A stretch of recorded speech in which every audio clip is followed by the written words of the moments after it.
So while we wait for DeSantis to officially launch his presidential campaign, the Florida governor opened a new front this week on his ongoing battle with Disney.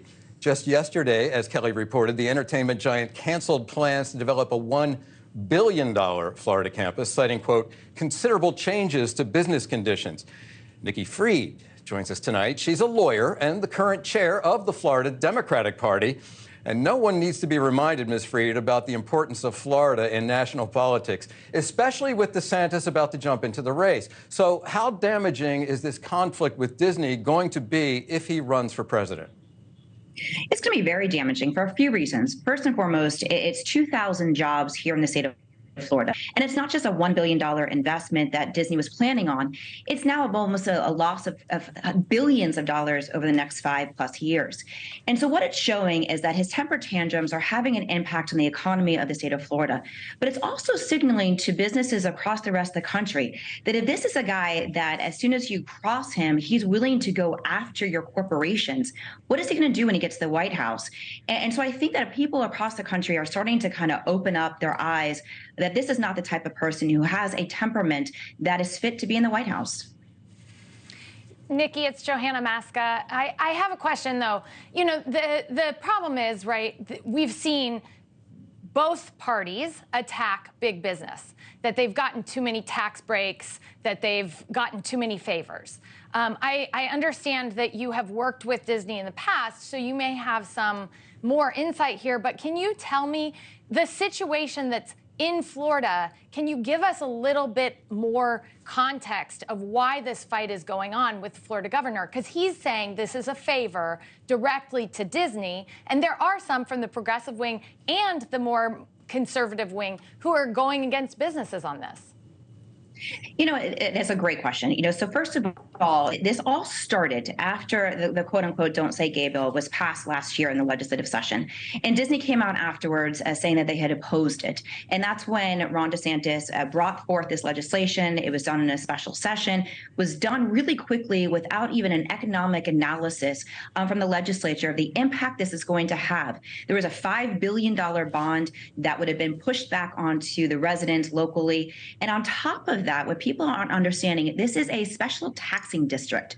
There's about 1,800 of them across the entire state of Florida. And what this does is that the landowner has to consent to this.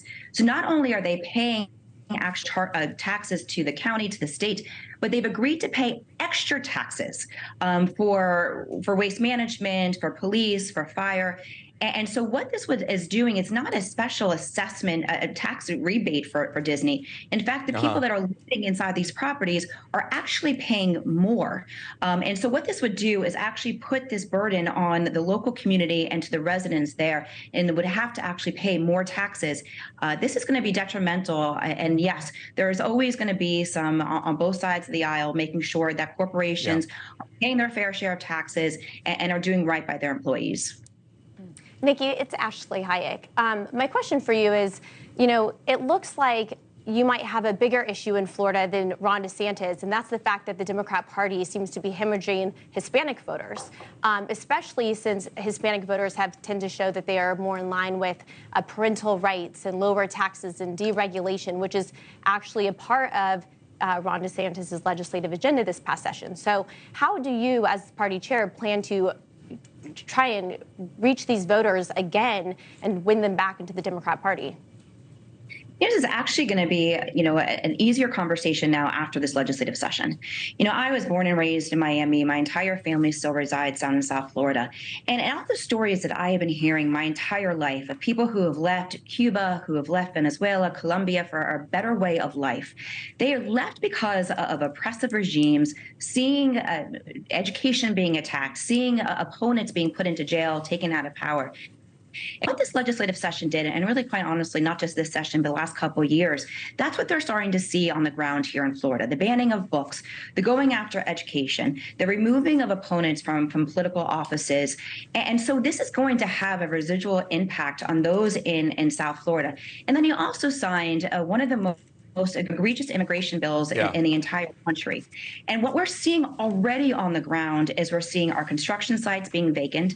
As our past commissioner of agriculture, I know how important it is, our migrant workers in our agriculture industry. You're going to start seeing a cost inflation on not only building materials, building of the homes, but also on food. That's going to just impact Floridians. It's going to impact the rest of the country. Okay, Nikki Fried, we're going to leave it there. I thank you very much. As my former boss, Tim Russert, famously said, Florida, Florida, Florida, from now in the next 18 months. Thanks for watching. Go to newsnationnow.com to find News Nation on your television provider. And don't forget to subscribe. Click the red button to get more of News Nation's fact-driven, unbiased coverage.